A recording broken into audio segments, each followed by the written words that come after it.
Hi, because this is a mess to set up with the cameras, we'll need to deal with some very weird angles today, but I hope you can still get a good impression of what this nice little AI board can do. On some of the sides, you should have this little screen here showing. It's obviously looking better in person because recording the screen with my phone is pretty bad. But overall, it gives a better idea, I think, of what you actually do here and how this board works. So yeah, I hope this is helpful or at least a little bit entertaining of what this gadget can do for the Go world. And I'd say today we are just gonna go over the features in general, like what it does in general. But as I said, there's plenty of stuff to do that testing them all out would probably need individual videos or a lot more time for each feature. So let's just start and see what this thing actually is about. As you can see, this is a standard sized board. It has two knobs. One of them you can see, like there's a knob here and there's a knob here. They are usually used for either asking for AI help if you play on your own, or if you play against other humans, and then they are basically like timers for tournaments. You have obviously the screen which you can use to choose all the options. On the side you have some sockets, like for the energy and the USB socket to install apps. There are also tons of apps on this, which we'll go over, and apparently, but I haven't figured it out yet how, you can also make your own apps for this, which is actually really intriguing. So other than this board, which it is not wood, it looks like wood on videos and pictures, but it's a very hard plastic, it's very sturdy. It feels good, but just so you know, it's not wood. Same thing with these bowls. And they are plastic and they are not particularly pretty. Like you can also see the melting points for the plastic in some areas, and it doesn't look particularly pleasing. I will probably change the bowls to something more traditional if I actually play with another human. But the upside of these bowls, which is actually pretty interesting, is that you can lock the lids. Like if you see the top, there are some little indentations.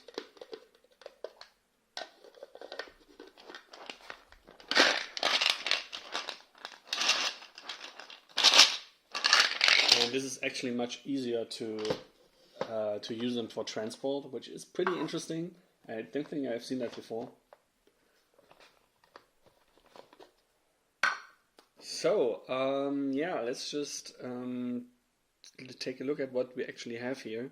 So on the right side you have the system tools, which is just settings and set the date and time and whatever. Well, actually, now that I see it, I'm actually in the wrong time setting because my time is not set correctly, but oh well, not something we care about right now. Not sure if you heard that, but there's also a speaker in the board, which is pretty cool because I was reading before that you might need to plug in a Bluetooth speaker just so you can hear the countdown for games or any instructions.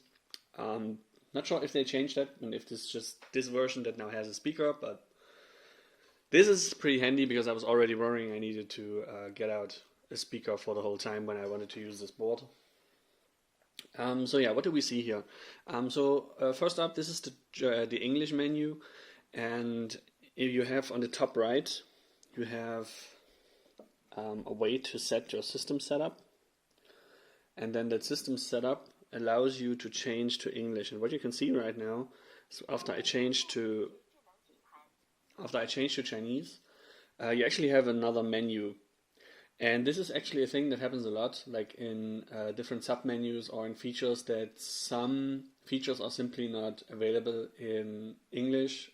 It's not a big deal. I was typically using Google Lens to just navigate my way around the Chinese menus, but in this case it's actually pretty cool because this menu that's missing is the one for the third-party apps, so where you can play on Fox and TiGem.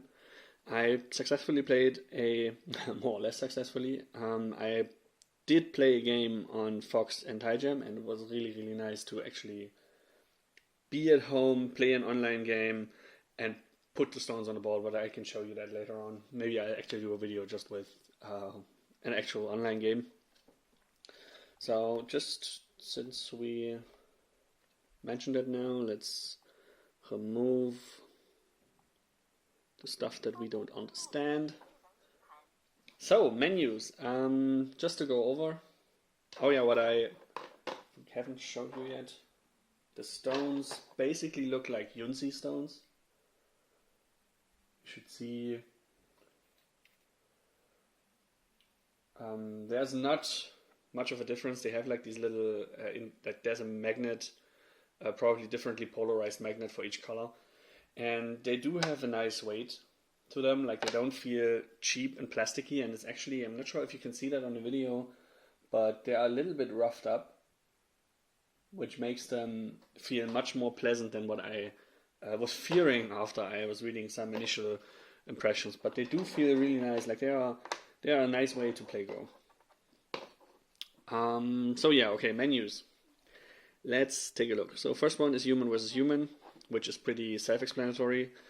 In the live game, this is just a free mode where if you play against someone else, Go Club, we would now set the time settings that we want. Like it's basically replacing the usual clock, and you would play on the board. You could set handicap, you could set the timer. Let's just start. And in this mode, it basically works like the tournament clocks. So I would start the game, push these little buttons here, which activate or which end my turn. Now it's White's turn. Black's turn. Oh wait. See, the board even realizes when it's the wrong color. Black's turn. White's turn.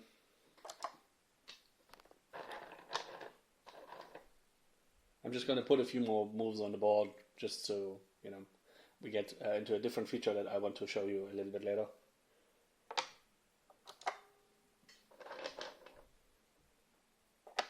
Let's go for maximum chaos.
So let's end that here. So as you can see, you need to push those buttons every time a turn ends in this mode. And this is actually one of the things that I probably don't want all the time, and there are modes where you don't need to push the button, and I'm still trying to figure out how the settings work because they can be pretty complicated, especially if you switch to Chinese. But the board is capable of just recognizing that you placed the stone, as you saw, like when the board saw that I put the wrong stone on the board, And I'm really curious how I can change these because I think it's a more leisurely way to just put the stones on the board without needing to press the button. The problem with that is though, and this is why I understand that this is actually the default and a bit hard to change, is that since they are magnetic, as soon as you get relatively close, they have like a 1-2 second timer until they register that move. Like you can see it from this light going off. So as soon as the light goes off, it registers that there's a stone there.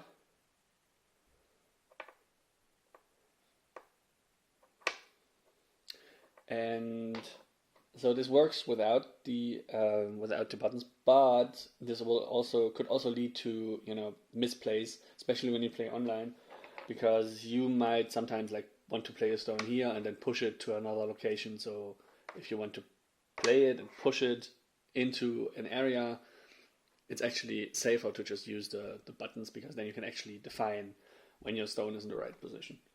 But I still really want to try the other mode somehow, because it really feels even more immersive to just not need to push that button all the time. But we're going to show that to you later. So now, since we did this, we can push the... I'm not sure if I can count. Okay. Let's end. We are gonna just say it's a draw. Confirm. And what we can now do, since we played a game that is obviously ended and we are totally like we gave up because no one knows how to win and how to play this game, you have this little button here which is called game record, and every game that is played on this board, especially in the app, like in the apps that are actually related to the IZIS board, you can then go to the game record, and as you can see, there are some games that already have solved here, or saved here. And this is the one that we just played, like a human versus human game.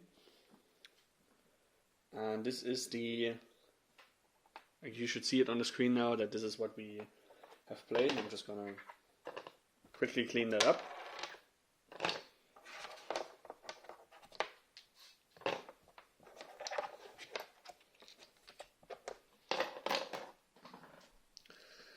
And now, the most interesting button, like you can obviously just try and go back and go through the moves, but the most interesting button here is the review button.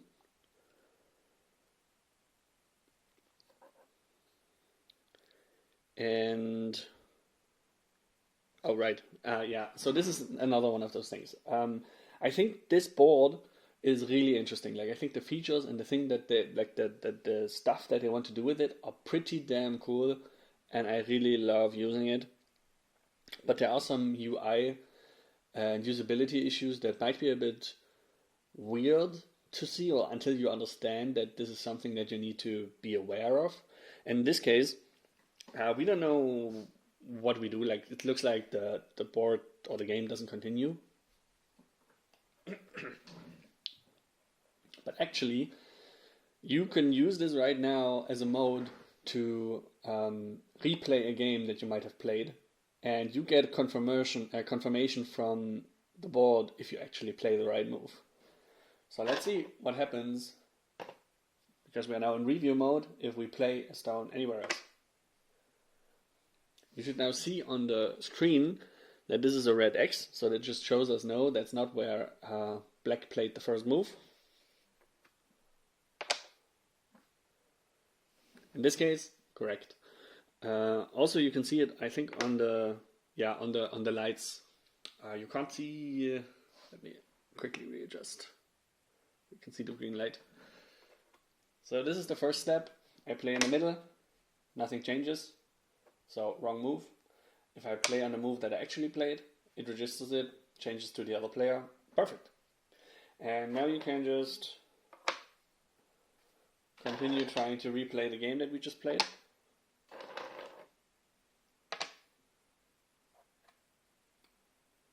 It was actually the right move. I totally forgot. Yeah, so that's a little neat way to review games and just train your memory. What you can also do though, it's just, oh no, I'm sorry. Yes.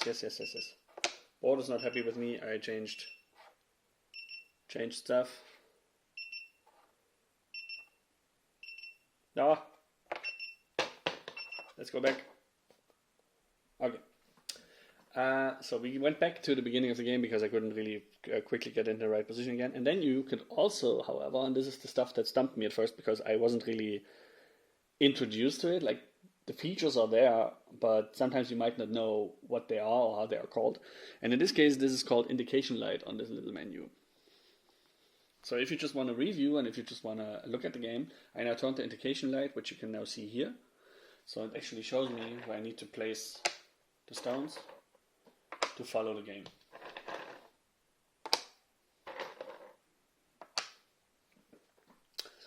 And the stuff that's then actually even more interesting, but I think we need to, like, if we do it now, if you push a button now, because we're now in review mode, the board will show you the best moves on the board according to the AI it's using. So let's just push the button. The AI is calculating. And as you can see, the AI obviously enjoys this 3/3 stone, because that's what the AI does, and then you get a nice little variation of how the AI thinks this should continue.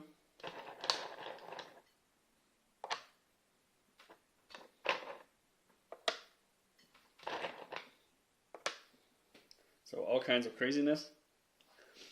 I really don't like jumping into a 3/3, but oh well. I'm now, so how do we get back? If I just take the stones off, we will probably get yelled at. So let's just do it again.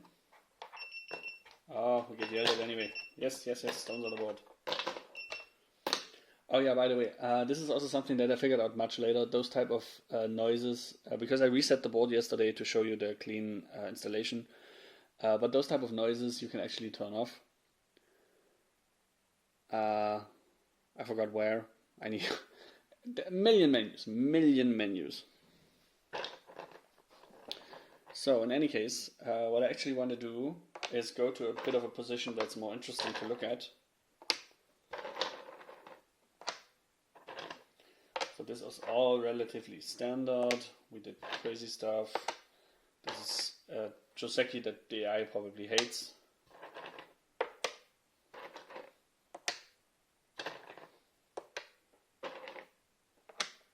So, and now in this position, there are many ways for black to play. Like what I played was a variation where I threaten this cut and then I try to disconnect this white stone so I get some outside influence. But there are also other variations. And if we are now curious what the AI is actually suggesting, now would be a good time to ask the AI. And as we can see, my move is actually, as it's a Joseki, it's on the moves that the AI suggests, but the favorite moves are actually to just ignore that completely for now and play here. So let's just see how the AI thinks this should develop.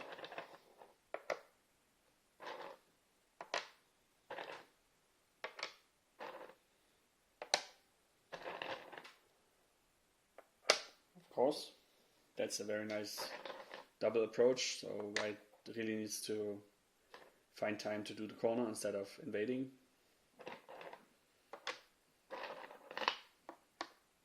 Okay, this looks cool. So for now you could still, finish this in the corner. You still have this open at some point, so it's a fight. It's and also we still have this little black reduction stone that does some stuff for us. So yeah, this is what the AI would suggest. And I think the moment you push the button, let's see if we can get back.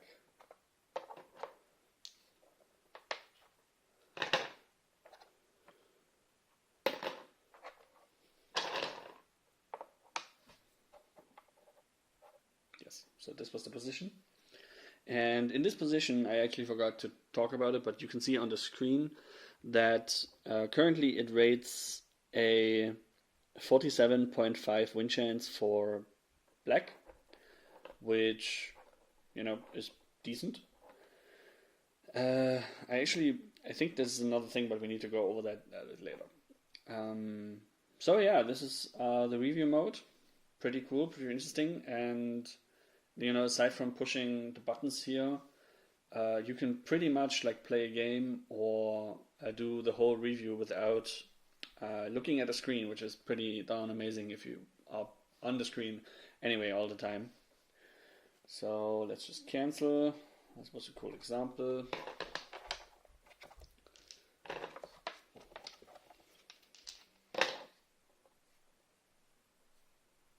Return. Go back. So, and like it's probably worth it to go over all of the menus in a bit more detail in a different video, but just so you see what's actually else in there. For the human-to-human game, we also had the remote game, which would be a player from a different player with a board or on the app from the AI manufacturer, and you can just ping their board and you can ask them to play. Then you have just a human to machine game, so we can play against the AI.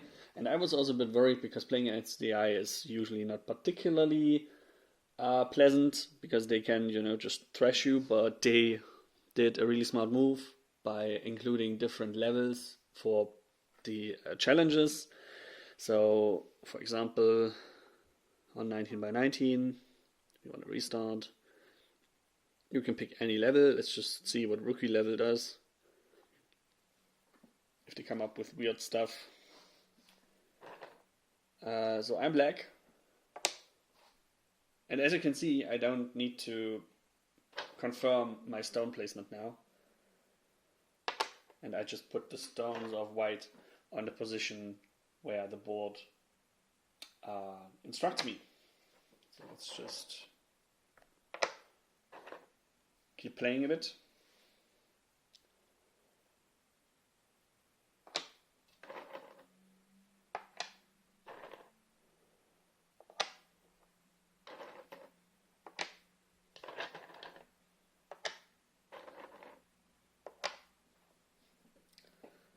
Don't do this at home, kids. Co in the first 10 moves of the game. No, don't do this. I actually want to see what white does.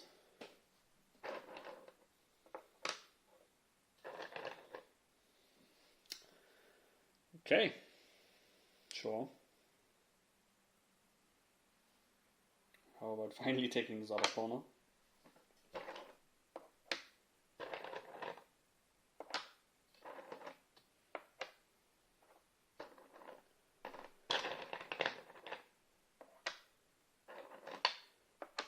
As you can see, it's so much more relaxed to play this without pushing the button all the time. Especially when you play for 2 players.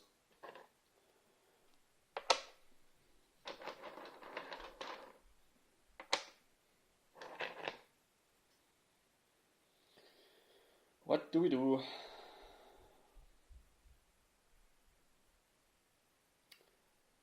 Let's put this.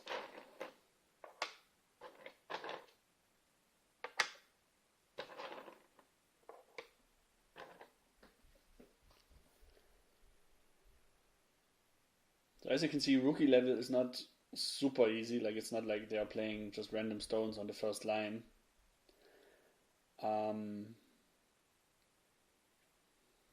Yeah, what do we do? Tough.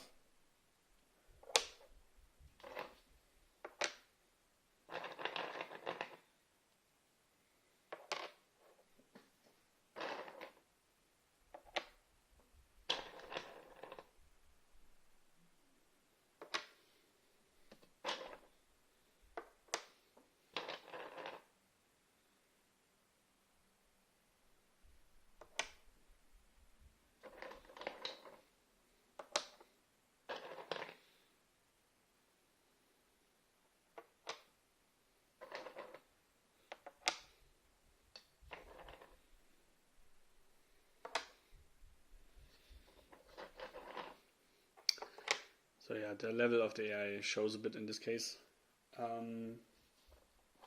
But yeah, so this is basically how you would play against the AI. And as I said, just from how it feels to play on the board, this is actually the best experience I had so far, because not needing to push the buttons is great. And then also just, you can think about your stones and your moves on the board. And then you can just wait until the AI comes up with an instruction. You play the move, and this is just very relaxed. Like, I really, really cannot overstate how much I enjoy playing this compared to, having the 2D screen on a PC. It just looks nice. It's actually, you have stones in your hand. This also looks like a Go game that you might play on a tournament. So yeah, this is really, really darn nice. Let's go back. Design. Yes.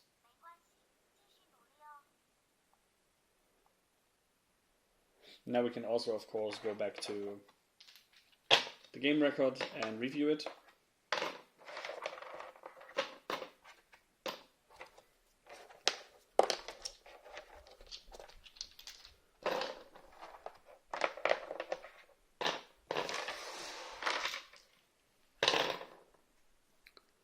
Also, if you go to 9x9, because it's a 19x19 board, you will get, you should see in the video, you will get helpful lines to show you where the 9x9 board is. So that's also pretty cool.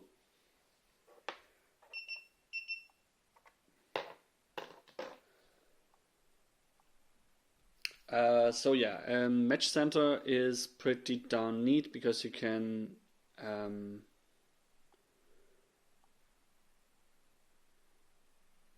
those, and this is kind of the problem because this is still in Chinese, but you can register for tournaments that they set up for this board or for owners of this board in the app. Layout training. This is also pretty neat. We should do this later on a bit more in depth. But basically, you can do the first 20 moves of a game and then ask the AI to judge it. And if how well you played. There's a caveat with this that I need to go over again later because I do not think it's super well balanced, but I'll talk about this later. But it's still a very, very cool feature that I definitely will use. Game record we already talked about. You can review games. Then you have the question bank, which has different modes to do all kinds of skills of taking chess. All kinds of Tsuji problems, life and death problems. You have a Joseki dictionary, which you can also see now here again with the moves. Course mode, formula analysis. We need to go over this a bit more in detail, but it's basically all the stuff that you can use as training exercises and to review openings in Joseki. Kifu Library is also very, very neat because they actually update this with the latest Kifus. So there's a Kifu from 10th of March, which should be yesterday. I can't read who that is, but I suppose they are professional players. And then you can just review a professional game on your board, which is also much easier to focus on and to review.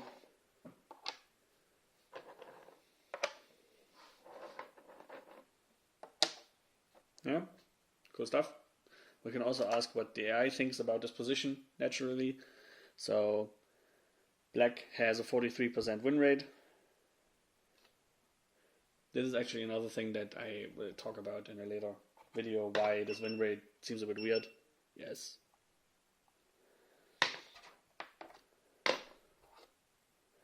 Again, you can turn off those notification sounds. I just resetted the board yesterday and I can't be asked to find that right now, where that setting was. You can probably upload, I haven't tried that yet, but you can probably upload your own Kifus from OGS or KGS on here to review them. They're also sorted by player name, which is also pretty damn neat. And that's it for the features in the English version. As I said, there's more stuff to go over in the submenus, and again, just so you see how it looks like, if you change to Chinese and go to the external apps, then you can then, like for example, open Fox.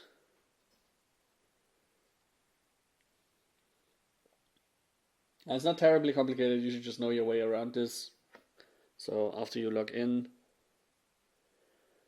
I will just need to press this button, and now I can do a 5-minute match with 3 Byoyomi 30 seconds, and there are currently 7,000 players playing or waiting for a match, so you will get immediately a game and then you can just play. Downside is that you still need to push the button every time to confirm. As I said, I really would like to try the online games without the pushing button thing, but I haven't found that option yet. But there seems to be ways to do that, because against the AI you can not use the button. And I have no idea what I'm pressing. And let's change back to English. Oh wait, that's another thing. In Chinese they have some sort of reward system where you log in, and if you play games every day you get some points. I don't know what you do with those points, but more features that hopefully will make it eventually to the English version. Oh, no. We changed from Chinese to Chinese. That's very effective. And now you see that there's no regret after placement as a mode.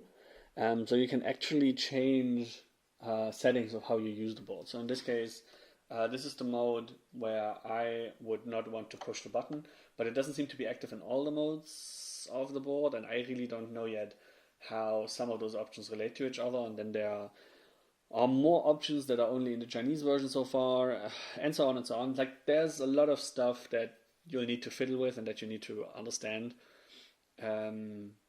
So yeah, so that's basically it as an overview. Let's just do this for a second. So that's basically it for an overview. As I said, I really enjoy the feel of the board. The stones feel weighty. They are not feeling cheap because of the rough plastic. The sensation of playing at home against a human, like I don't know how to describe it, but when I played on Fox and Taijim yesterday, it really felt like playing a human, because I was playing on a board and I saw very human moves. So it really felt like playing an actual Go game on a Go board instead of playing an online game, which is not a sensation that I can describe properly or that I can convey in a video. This just needs to be experienced, I suppose. So yeah, that's the basic overview of the video. I hope this helps to get an idea. I will probably make another video of going over the other features that I only just did quickly, because there's also more stuff to talk about there, and more sub-modes, and there are also more questions and more sub-modes that are only in the Chinese version. So lots of stuff. Yeah, I hope you enjoyed seeing how this board works, and maybe I'll do another one of these, and have a great weekend.